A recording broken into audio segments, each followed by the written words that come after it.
اما حزي حد يوسف اقلل بيلون دار ايو ايز خون زغداي بغانو زي الا زلو الى سلاز حسب كزخاخر نشتان تاينا اوزين داك العنا صنيحنا نمنتاينا نقالعوم حز خنتا ايز خيد زلو منالباش انتا خصات زخيل زبل دار انا خنقدم انتان ابز حلفه دمصي نقالعنا صادقان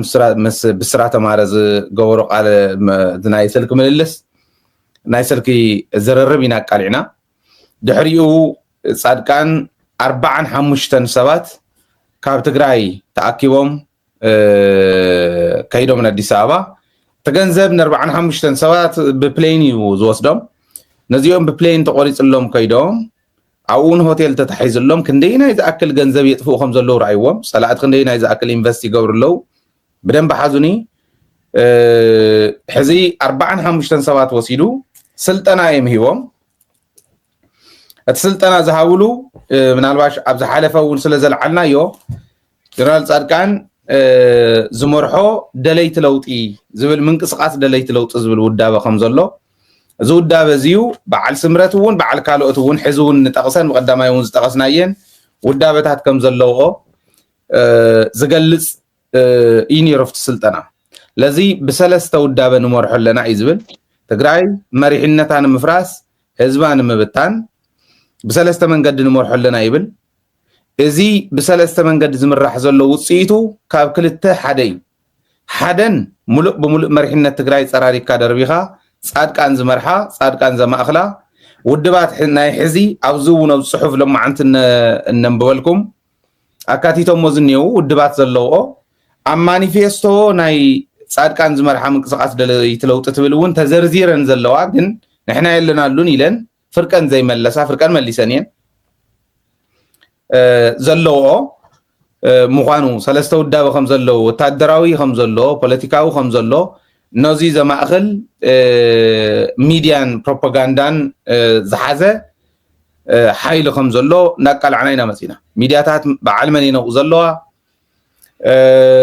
ግለሰባት بعلمنيم ودباته بعلمنيم زولو نقل عنينا زيهم كلهم دار انا مسينا او اسكعتو خالاي زنببكو وحزي خالاي زغلصكلكم ريمايندز غوركم مسنغرنا زتغبر ነገር የለን እንታይ ሓንቲ ተገራ ናይ ሕግ ናይ ምኽባር ከይዲ ተሓታትነት ናይ ምስፋን ከይዲ ክነተግብሪና የሚሎም ሰሚዕና ዜናውን ሕሊፍና ያይና አውዚ መደብ ካባኹም ናዋኹም ተንቲና ያይና ቀጽሉ ናይ ስምረት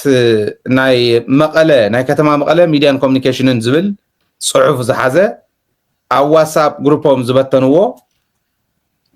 ኮነ ተባሂሉ ዝበተን ዘሎ ናባናውን ክመጽእ ከሎ ብናታቶም አንደበት ብናታቶም ተሓሳስባ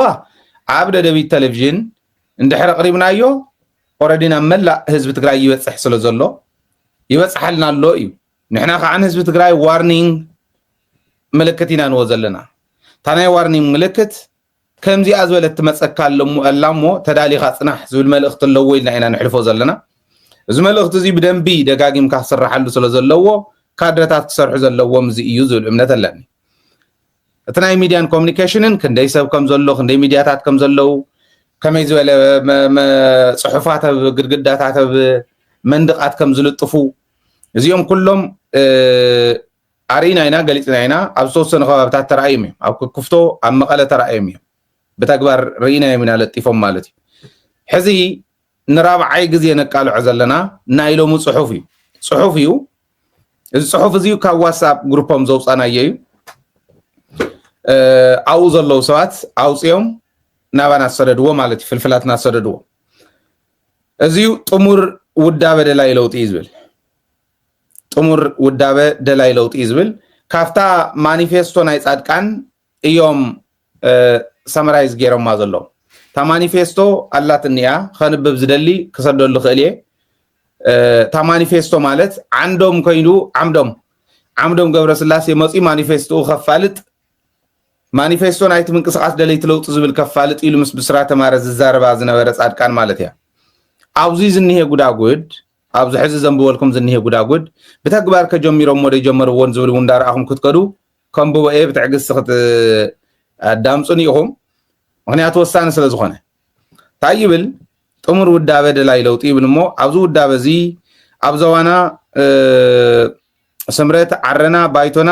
ንግዚኡ አለው ይብል አብዙ ውዳበ እዚ አለው ይብል ንግዚኡ ስምረት መተሓባበር ኮይኑ ፖለቲካዊ ኩነታት ይመርሕ ዓረና ባይቶና ከዓ አባላት ኮይኖም ኣብዚዩ ይንቀሳቀሱ ይብልሞ ዝሰርሕዎ ስራሕቲ እውን ከም ዝስዕብ ኣነፂሮም እዮም እኒሄው ምእተው እኒሄዎ ህዝቢ ትግራይ ለውጢ ደልዩ ካብ ባርነትን ድኽነትን ሞትን ስደትን ድንቁርና ክላቐቕ ለውጢ ደልዩ ኣብ ተደጋጋሚ ኩናት ካብ 1 እስካብ 8 ደቁ መሪቑ ሰዲዱ መስዋእቲ እንተኸፈለ እኳ ብሰንኪ መራሕቱ ዝደለዮ ለውጢ ክረክብ ኣይከኣለን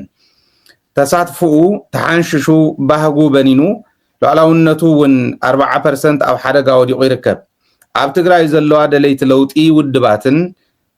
ጌታቸው ዝመርሖ ክፋል ህወሓትን ዳሓር ውድብ ስምረት ብዘካየድዎ ብርቱዕ ቃልሲ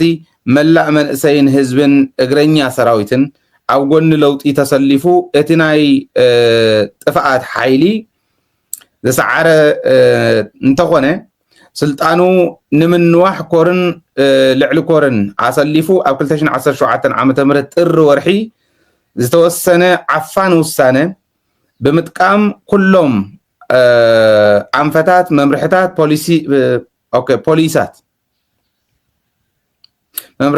ፖሊሳት ብወታደራዊ ትእዛዝ እንዳተመርሑ ነዚ ንምትግባር ኣብ ልዕሊ ህዝቢ ትግራይ ጆኖሳይድ ምስ ዝፈጸሙ ሓይልታት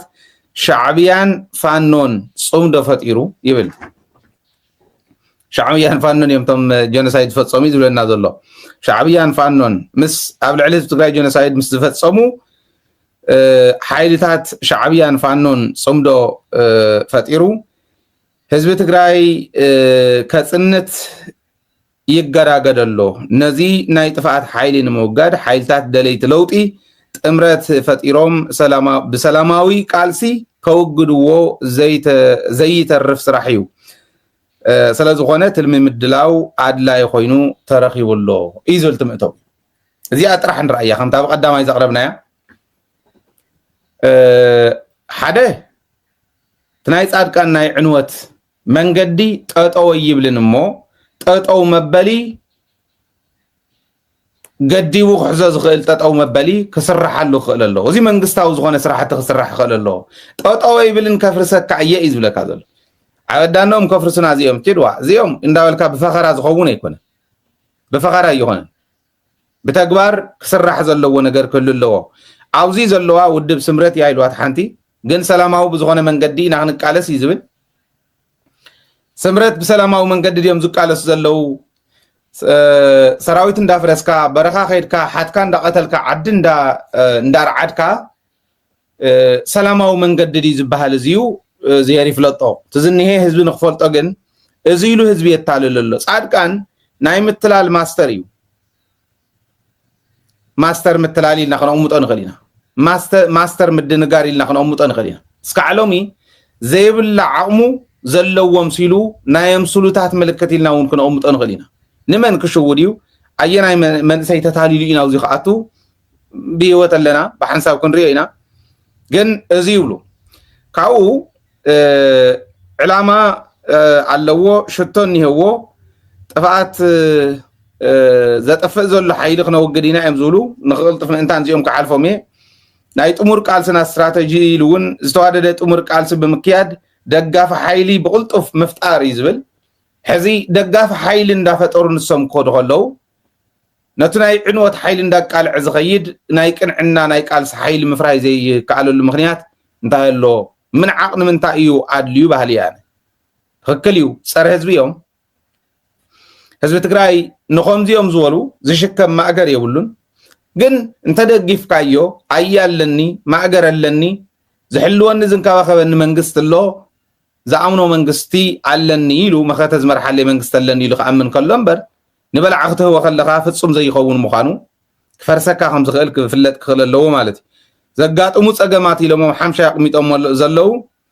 ዘንጊዕኹም ንሰላቸው ኣለና ገንዘብ የድልየና ካሊእ ሓይሊ ክውደሉ ምድላይ ካልኦትን ዝመሳሰሉ እዚኣቶም ፀገማት ከጋጥሙና እዮም ይብሉ እሞ ነዚኣቶም መፍትሒ እውን ኣቕሚጦም እዮም ሕዚ ንሰላቸው ኣለና ገንዘብ የድልየና ይገለመለ ከይብልዎም ዓጆኹም ዝብል በብእዋኑ እንዳኣተኻ ብምላዛት ዲ ብጨርጨር ሰብ እንዳቀተልካ ተጋደልቲ እንዳቀተልካ እናወፃኻ እዚ ብምግባር ንሰርሐለና ኮይና ንመፀለና ኮይና ንኣቱለና ኮይና ዝብል ሕወሓት ከይትምዝገብ ንገብረለና ኮይና መንግስቲ ትግራይ ግዚያዊ ምሕዳር ትግራይ ከይሰርሕ ንገብረለና ኮይና ትካላት ናይ ትግራይ ነፈርሰለና ኮይና ዝብሉ መልእክታት እንዳሓለፉ እንዳታለልዎም ስልጠና እንዳወሉ ክኸዱ ገንዘብ ንእስና ገንዘብ የድልየና ክበሃል ከሎ ከዓ ኣብይ ኣሕመድ ታዘላ ናይ ኢትዮጵያ ገንዘብ እንዳውፀ ትግራይ ንምፍራስ የውዕላ ስለ ዘሎ ክህቦም እዩ እዚ ይገብሩ ማለት